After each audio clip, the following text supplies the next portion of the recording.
دوستو اس دنیا نے جیسے ازل کا سفر شروع کیا تھا ویسے ہی ایک دن اسے ابدی سفر کا بھی حکم ہوگا اور اسے قیامت کا نام دیا گیا ہے جس کا قائم ہونا برحق ہے۔ قرب قیامت جن نشانیوں کا ذکر قرآن مجید میں کیا گیا ہے ان میں ویسے تو بہت سی نشانیوں کا ظہور موجودہ دور میں ہو رہا ہے، جیسے پہاڑوں کی چوٹیوں پر انسانوں کا عمارتیں قائم کرنا، گھر گھر میں ناچ گانا، ماں باپ کے تقدس کا ختم ہو جانا، بے حیائی کا عام ہونا، زمین اور جائیداد کی خاطر بھائی کا بھائی کو قتل کرنا اور بہت کچھ موجودہ وقت میں عام نظر آ رہا ہے۔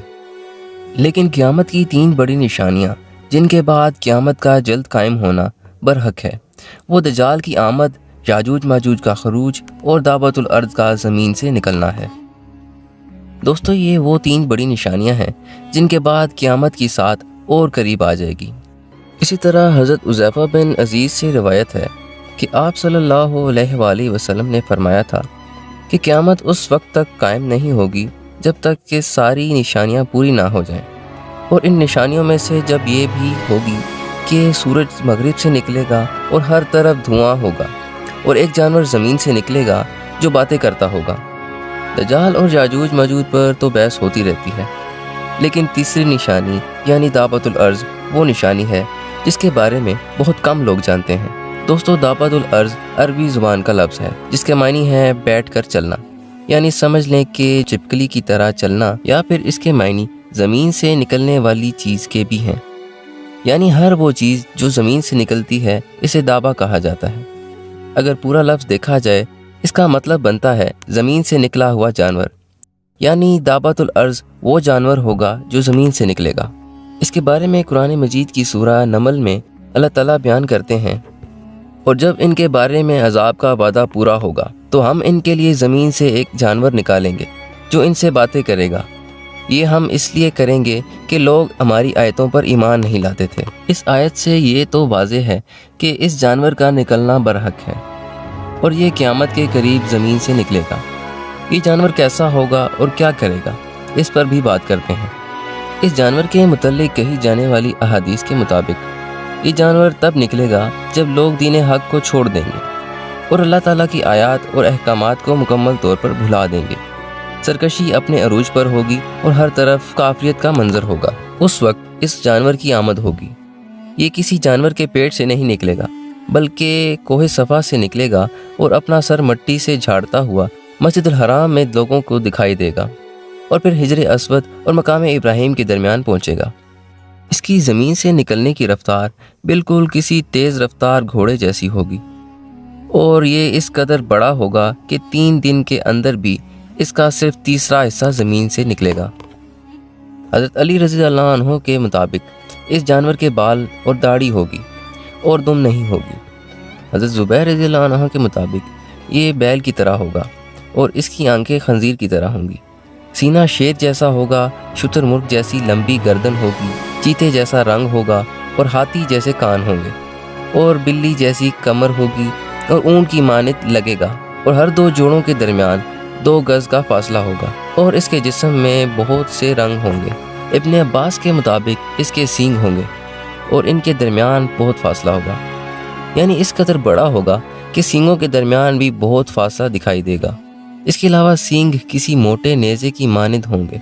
اس کے پاس 2 پیغمبروں کی نشانیاں ہوں گی، حضرت موسیٰ علیہ السلام کا عصا جسے وہ مومنوں کے دلوں کو منور کرے گا اور انہیں جنت کی بشارت دے گا، اور اسی طرح حضرت سلیمان علیہ السلام کی انگوٹھی جسے کافروں کے ماتھے پہ سیاہ مہر لگائے گا اور انہیں جہنم کی نوید دے گا، اور پھر کلام کرے گا کافروں سے اور کہے گا کہ تم لوگ ہماری آیتوں سے انکار کرتے تھے۔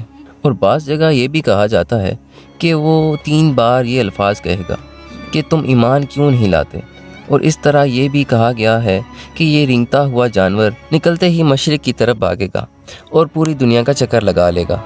پہلے شام پہنچے گا اور وہاں ایک زوردار چیخ بلند کرے گا اور پھر مکہ پہنچے گا۔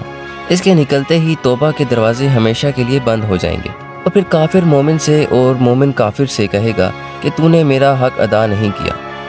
ہر زبان پر اس کا چرچا ہوگا اور ہر طرف ہلچل مچ جائے گی، لوگ ادھر ادھر بھاگیں گے، لیکن اس جانور سے کوئی نہیں بچ سکے گا۔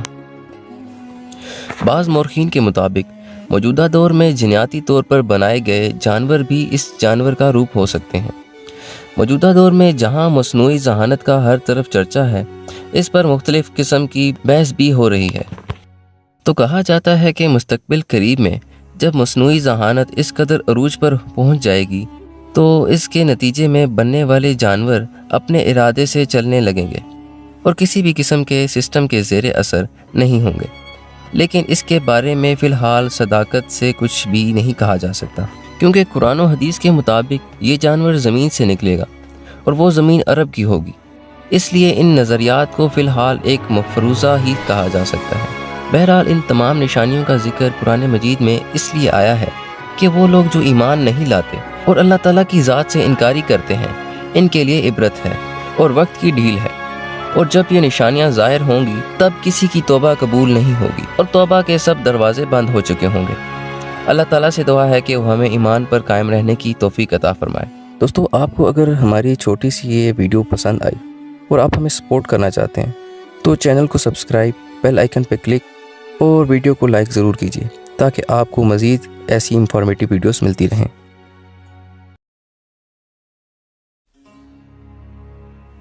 دوستو، پل صراط جہنم کے اوپر بنا ایک پل ہے، اور آپ میں سے ہر ایک جو اس ویڈیو کو دیکھ رہا ہے اسے ایک دن اس عمل سے گزرنا پڑے گا۔ تو وہ کون ہوں گے جو اس عظیم امتحان کا پل پار کر سکیں گے؟ جب تک آپ زندہ ہیں تو یہ جاننا بہت ضروری ہے کہ اس پل کو بغیر گرے کیسے پار کیا جائے، کیونکہ اس پل کے آخر میں ایک ایسا دروازہ ہے جس میں داخلے کے لیے ایک انسان کو بنایا گیا ہے، اور جو آپ کی اس دنیا میں اچھی زندگی گزارنے کا انعام ہوگا۔ یہ سمجھنے کے لیے کہ ہم کس طرح پل صراط پر پہنچیں گے جسے ہم سب کو پار کرنا پڑے گا، مجھے آپ کو اس لمحے میں لے کر جانا پڑے گا جہاں سے یہ سب کچھ شروع ہوا تھا، جہاں سے قیامت کا آغاز ہوگا، اور جب چاند اور سورج ایک ساتھ جمع ہونا شروع ہو جائیں گے اور لوگ اس طرح خوف و ہراس میں کھڑے ہوں گے کہ وہ اپنے والدین اور بچوں کو بھی نہیں جانتے ہوں گے، اور ہر کوئی حیرت اور خوف میں مبتلا ہوگا، اور ہر کسی کی کوشش ہوگی کہ کس طرح اس عذاب سے بچا جائے، لیکن تب تک بہت دیر ہو چکی ہوگی، اور تب کسی کے لیے اس دن کی ہولناکی سے بچنے کا کوئی طریقہ نہیں ہوگا۔ وہ دن آئے گا جب تمام جاندار ہلاک ہو جائیں گے، کیونکہ وہ فیصلے کا دن ہوگا، لیکن وہ دن آخر نہیں ہوگا۔ اس کے برعکس یہ اس بات کا اشارہ ہوگا کہ اصل زندگی تو اب شروع ہوئی ہے۔ جب قیامت کا دن پھوٹ پڑے گا تو اسرائیل علیہ السلام ہر شخص کی جان لے لیں گے، یہاں تک کہ فرشتوں کی جان بھی، اور صرف اسرائیل علیہ السلام اور اللہ تعالیٰ کی ذات باقی رہے گی، اور تب اللہ تعالیٰ اسرائیل علیہ السلام کو بھی حکم دیں گے کہ وہ موت کا مزہ چکھیں۔ تب کائنات میں مکمل خاموشی چھا جائے گی، اور وہ ذات جو اس تمام کائنات کا مالک ہے صرف وہی زندہ رہے گا۔ لیکن کائنات کی یہ خاموشی زیادہ دیر نہیں چلے گی، کیونکہ اللہ تعالیٰ اسرافیل علیہ السلام کو دوبارہ زندہ کرے گا اور حکم دے گا کہ اب ہمارے نئے مرحلے کے پہلے مرحلے کو ترتیب دیا جائے، یعنی مر کر ایک بار پھر زندگی۔ اسرافیل علیہ السلام کے دوبارہ سور پھونکنے کے بعد جن اور انسانوں کے ساتھ ساتھ جانوروں کو بھی زندہ کر کے جمع کیا جائے گا، اور تب ایک طویل اور خاموش انتظار کے بعد حساب کتاب کا وقت آئے گا۔ ہم سب کے پاس میلوں لمبی نوٹ بک آئیں گی، اور دو فرشتے جنہوں نے ہماری پوری زندگی میں اپنے دائیں اور بائیں بازو سے وابستہ تمام اچھے اور برے کاموں کو نوٹ کرنے کے ذمہ دار تھے، یعنی ہماری ساری زندگی کے احوال سے متعلق ان فرشتوں نے سب کچھ اس نوٹ بک میں درج کیا ہوگا۔ تب ہمارے نیک اعمال اور گناہوں کا وزن کیا جائے گا جو بائیں اور پیچھے کی طرف سے نجات دلائیں گے۔ ہمارے اعمال کو ایک میزان میں تولا جائے گا۔ جو شخص میزان کی سٹیج سے نکل جائے گا تو ان سب کو پل صراط تک پہنچایا جائے گا، جس کے بالکل نیچے جہنم ہوگی۔ وہ پل جو 7 مراحل پر مشتمل ہوگا، یا تو ہم ان مراحل کو عبور کر کے جنت کے دروازے سے داخل ہو سکتے ہیں، یا پھر ہم نیچے گر جائیں گے۔ پل صراط جنت اور جہنم کے درمیان ایک راستہ ہے، یعنی جنت جہاں ہم اپنے پیاروں کے ساتھ ہمیشہ ہمیشہ کے لیے رہیں گے، جہاں ہم اس راستے کے آخر میں ابدی خوشی تک پہنچیں گے، اور ہمارے آخری نبی حضرت محمد صلی اللہ علیہ وآلہ وسلم نے ہمیں اس بارے میں بہت اہم معلومات دی کہ اس پل کو کون پار کرے گا اور اس پل کو کس طرح پار کیا جائے گا۔ قیامت کے دن لوگ ایسا خوفناک دور دیکھ رہے ہوں گے کہ ہر ایک اپنی اپنی پریشانیوں میں ہوگا، کسی کی آنکھ کسی کو نہیں دیکھ پائے گی، یہاں تک کہ تمام پیغمبر بھی اپنے آپ کی فکر میں ہوں گے، لیکن حضرت محمد صلی اللہ علیہ وآلہ وسلم امت کو معاف کرنے کی دعا کرنے میں دریغ نہیں کریں گے۔ پل صراط کے آغاز میں وہ ہمیں اللہ تعالیٰ کی طرف سے دی گئی اجازت سے اپنی شفاعت کے منتظر ہوں گے۔ پل صراط کے لمبے راستے پر 7 مرحلے ہوں گے۔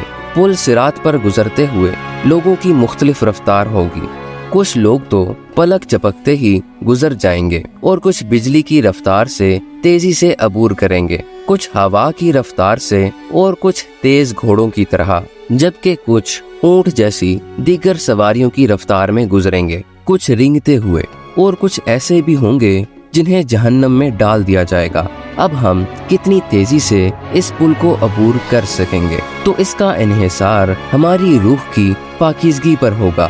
پل صراط کو عبور کرنے والے کچھ مومنین کی روشنی اتنی مضبوط ہوگی کہ نیچے جہنم کی آگ بولے گی کہ یہاں سے جلدی گزر جاؤ۔